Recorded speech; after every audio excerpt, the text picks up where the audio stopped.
Hi everyone, welcome back to my channel.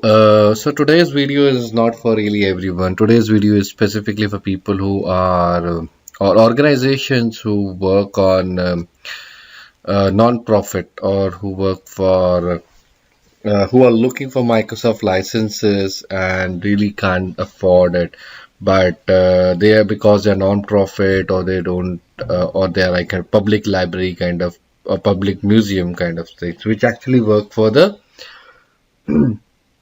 welfare of the society. So this is mainly for if you are a non-profit organization, if you are a public library, if you are a public museum, and you cater to a lot of public without caste discrimination or any other discrimination, and you want some help from Microsoft. Microsoft will always be there to help you.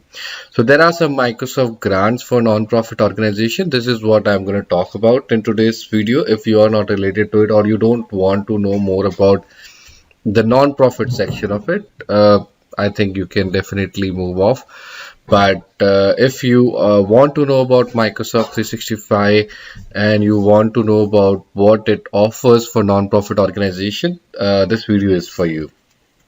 So, what is the eligibility criteria? If you want to go for Microsoft 365 grant, what is the eligibility criteria? Really, your mission or the whole organization should be a non-profit, non-government organization, and it should be having a certificate or a recognition for 501c, that is status under United States Internal Revenue Code, okay, or equivalent from your own country. Okay, your country might give you something similar as a non-profit organization status, and that might also be accepted by Microsoft. It's depending upon them whether they want to accept it as a non-profit or not. But this is what they request from you. Okay, or else your organization can be a public library or a public museum, which focus on cultural preservation, education. Okay, and the whole organization should be non-discriminatory. Like you can't say that you serve only to particular race, color, or sex or religion. No, that won't work out. You have to really make sure that you work for everyone else as well, not just for a particular religion or not particular nationality or something like that. Okay. Additional terms is organization must adhere to Microsoft terms of use and policy. This is basic. Anyways, you have to make sure that you don't violate any of the Microsoft policies. Okay. Now, registration process, I will give you a little bit of idea about how you can do the registration. And then we have some license usage. Non-profit organizations get some free licenses. On some other places, it gets free discounts. And it also gets some credits. All those things come into picture.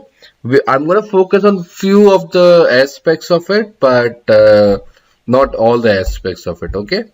You have licenses that you get some grants, you get some money in the you get some money in the organization account, which you can use to buy other Microsoft services.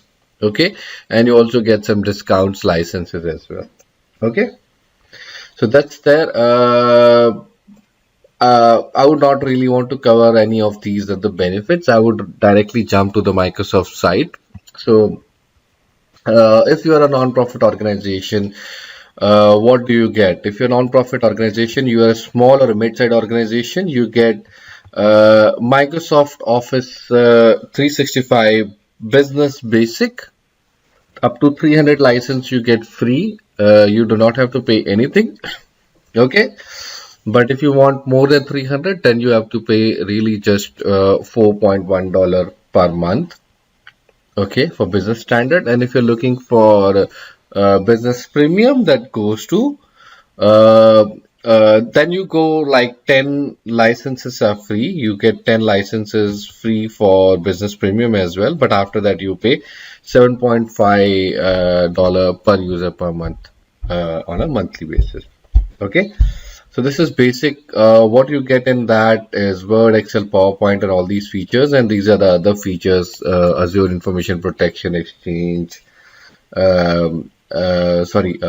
access to local machines as well. Intune and all other things are covered in this. Okay, so this is free up to 10 users, but this is 300 users. And who gets it, who doesn't get it, there's also like you can grant this license to what kind of people. That's also something which we'll cover in a minute or two. But uh, so Microsoft provides discount, grants and discount to eligible nonprofit, including cloud services. So this is not just coming on 365. There's also some benefits on Azure. There are some benefits on Dynamic 365, Surface hardware, on-premises softwares, and digital skilling. Okay, so there are a lot of other benefits that you get. What I'm covering is just the tip of the iceberg, I would say. Very small things which I'm covering right now, but there are a lot of other things that you get. Okay, let's come to let's come to the other section of this, which is mainly coming into eligibility criteria. Who do you think is going to get benefit out of it? So, if you want to understand whether your organization is eligible or not, let me tell you very basic. You have to get a legal status from the country. Whatever country you are part of, you have to get a legal status. In United States, it's 501c3 status, and other countries would have something similar. Or you can be public library providing library services without charge to all residents or community, or you're a public museum open to public that conserves or exhibit tangle objects. Okay, so even if you are a little away from this, or you're not covering one or two aspects of it, I would highly suggest you to go ahead and try for it.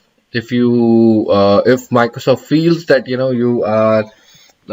can be eligible, they will definitely look in for it. Okay. Who should registering your organization? You have to register your organization. Who can use the licenses now? Who can lose the licenses? Who can use the licenses? This is very important. There are three types of licenses, or three types of people who can use the licenses. First is paid employees. So these non-profit organization can have some paid employees, and those paid employees can be given these licenses. Then unpaid executive staff is defined as unpaid staff that acts as senior leadership for the non-profit. Eligible unpaid executive roles or board members, presidents, officers, executive directors can get it. Okay, and then the third one is volunteers or temporary staff. These are people who are non-paid executives again. These are not the non-paid executives, but these are again non-paid staff at the general, at the bottom level, who can use this.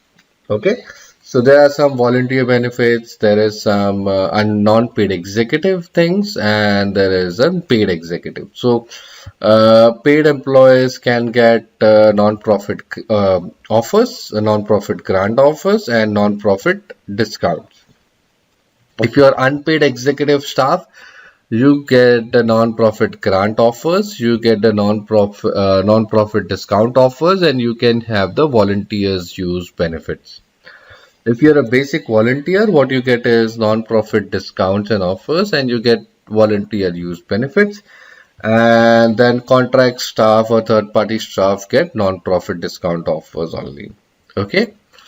Beneficiaries or members, donors who would really not get anything else, but they do not get any advantage from this. Okay, if you want to know more about this, or you want to understand more about the program, details are on this page. I will include this in the YouTube video description section.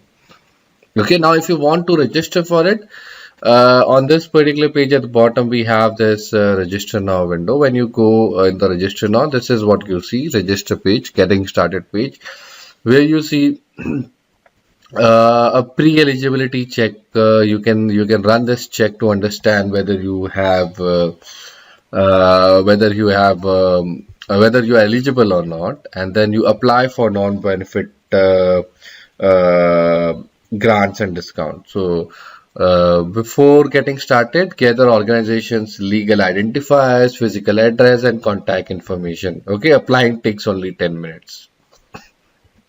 If you have already applied and you want to see the status or you want to see a couple of other things, you can click over here and see those details. Again, this gets approved. This takes time. You can put in your organization name, your country name. Let's say I put in India and I put in primary activity, social services and support. Are you registered? I say yes. Continue, and it says okay. You can. Uh, this says looks like organization may be eligible. Go ahead and start applying. Okay, so this is as simple as very basic 2 or 3 things that we have to answer to get it started. Okay. Go for it if you want to understand. I would also talk about the founders, Microsoft Founders Club, where you get a very good grant from Microsoft. That's my next video, which is gonna come. But this is how you can use a Microsoft 365 license for free from Microsoft if you are a non-profit organization. Hope this is helpful for you guys. If you still have any questions about non-profit, if you still have any questions about applying for non-profit or getting some non-profit advantage, I would be more than happy to help you with it. And I would be more than happy to guide you on anything related to non-profit and uh, help you with eligibility check or this whole sign up process as well. Okay. Thanks. Have a great day ahead. Bye.